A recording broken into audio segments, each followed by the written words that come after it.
Recently I was violated online.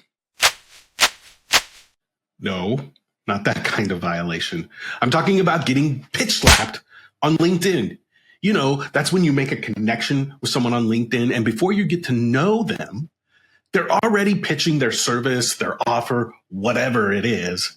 That's a pitch slap. So today, I'm going to show you some DMs that are complete bitch slaps. Okay, let's take a look at this first gem from Brandon. Hi, Eric. I came across your profile because you seem to have a passion for growth and would love to add you to my professional network. A passion for growth. That line, that line has been sent to hundreds of thousands of people this week, maybe more. And poor Brandon here, look, he doesn't know me. Brandon doesn't care about me. Brandon found a template that sounds warm, and he used it on everybody. He's definitely not here to connect. He's here to convert. All right, let's take a look at Ozzy. Hey, Eric, the holidays always seem to bring some interesting shifts for those of us in the marketing world. I'm curious, what do you feel works better this time of year to keep new leads coming in, organic content or cold outreach? So he's opening with a question. It sounds like curiosity. Look, it's not. It's a funnel entry point wearing a curiosity costume. And how do I know this? It's because I replied to him. I said, hey, Ozzy, what do you mean by interesting shifts? You know what I got? Crickets. The dude never answered. And that's why I know this was never going to work. Because that question about interesting shifts, it was designed to get me talking and so that he could pivot into a bitch. And when I didn't walk through that door he opened, he disappeared. Now, this next one really threw me for a loop. This is Rhonda. Now, her title says CPA and Master's in Finance. Okay, great. Let's take a look. Hey, Eric, thank you for the connection. I'm a CPA. Check. Experience in finance. Check. Tax. Great. Virtual presentations, huh? And lead generation? What just happened here? Then she goes into most presenters fall into the trap of information overload. While it's tempting to pack your webinar with everything you know, too much information can overwhelm your audience. Okay, what the heck just happened here? I thought I was talking to a finance person. So this DM about webinar coaching just threw me off. Not a word about taxes, not a word about finance, other than her experience, and then just aha moments about webinar presentations. That's a huge title mismatch. And her profile says one thing, her pitch says another, and that disconnect doesn't just confuse me, it destroys trust before she's even earned it. Yeah, buddy, sus. Okay, let's move on to the next one. Now, Joseph, I give him credit. He goes right to the pitch slap. He says, hey, Eric, thank you for accepting my connection request. At such and such company, we design impactful presentations, pitch decks, and company profiles, blending business insight with world-class design. Blah, blah, blah. I don't know why I'm using that voice, but look, here's the thing. Joseph thanked me for the connection, but in the same breath, pitch slapped me with his pitch deck. Wow, that sounded awkward. Sorry. So sentence one, gratitude. Sentence two, a sales brochure. There was no breath in between the thank you, the gratitude, and the pitch. So there was no attempt to learn anything about me or whether I even needed his presentation services. And we're getting down to the wire here. Jennifer. Now, Jennifer, she DM'd me twice in the same day, and you're looking at the second one here on screen. Eric, have you ever thought about building your authority on LinkedIn? Well, yes, Jennifer, I have. You have a solid enough business track record to do it. Huh. Wow, I just stopped right there. Solid enough? Yeah, Jennifer, I don't know if you meant that as a compliment, but solid enough is a backhanded opener. You're not building rapport. Essentially, you're implying I'm almost there, but not quite. And you just happen to have the solution. You don't even know where I am in my journey. So that's not a connection. You know what that is? That's a manipulation with a subject line. Here's what's really happening. They had fake rapport, like nothing personal. They had the Trojan Horse question from Ozzy, which when I made a follow-up, didn't survive, took off.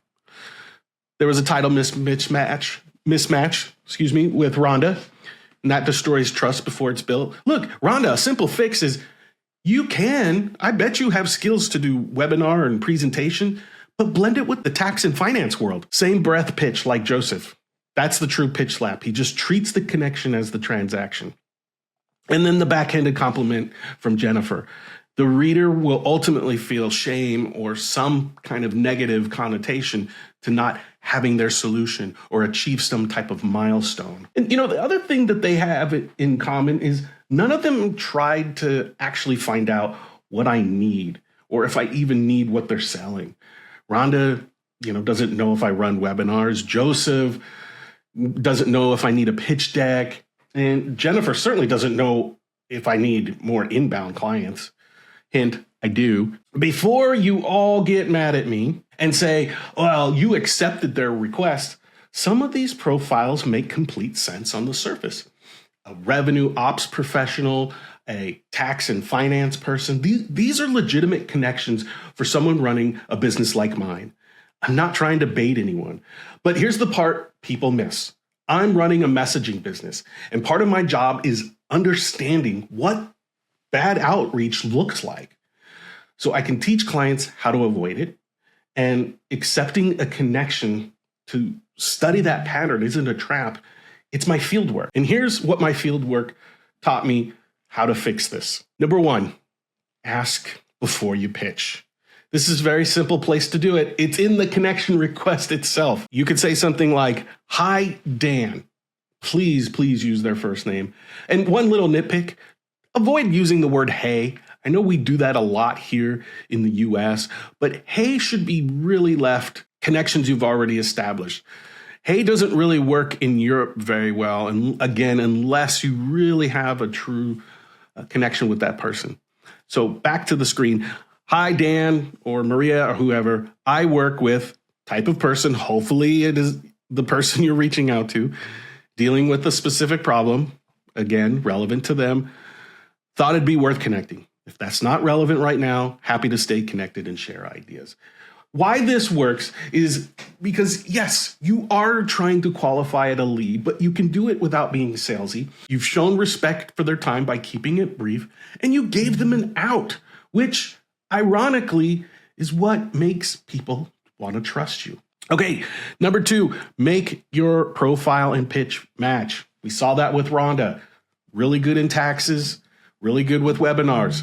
Maybe start hosting those or helping people host those. And then last, be human first. I know that should be first, not last, but really I'm talking about being personable. One group of people who do this really well in practice on LinkedIn is Erica Schneider and Nick Bennett. And what they do really well is they reach out to people to say, thanks for following me. Thanks for the comment. They don't go right into a pitch. And then when they do establish some connection, they write like they speak. Like here, Erica says, hi, Emily. First, my bad for not replying to your initial message.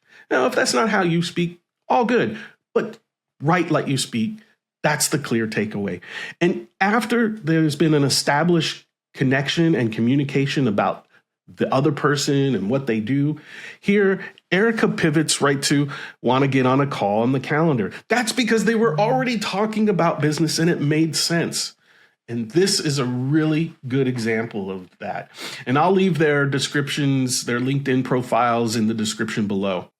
Look, the people I've hired, referred, engaged with on LinkedIn, they didn't pitch me first. Now, again, I want to make sure I'm clear. I'm not here to shame anybody. Sales is hard. Outreach is brutal. And if someone sold you a sequence, I get it. But you got to admit that sequence isn't working. The lost connections, the non-replies, the ghosting, that's your data. So stop pitch slapping people and start having conversations. The difference between the two, one actually leads to sales. The other leads to people like me making YouTube videos about people like you. If this hits close to home, either because you've been pitch slapped or you're doing the slapping, leave a comment below and tell me about your experience. But if you're still watching, it also means you're serious about fixing your messaging. So here's what you could do. First, subscribe to get more content like this. But if you want marketing autopsies like you've seen here today, grab a slot on my calendar using the link in the description below. And while you're there, sign up for my bi-weekly newsletter where I provide you tips and insights to the world of messaging.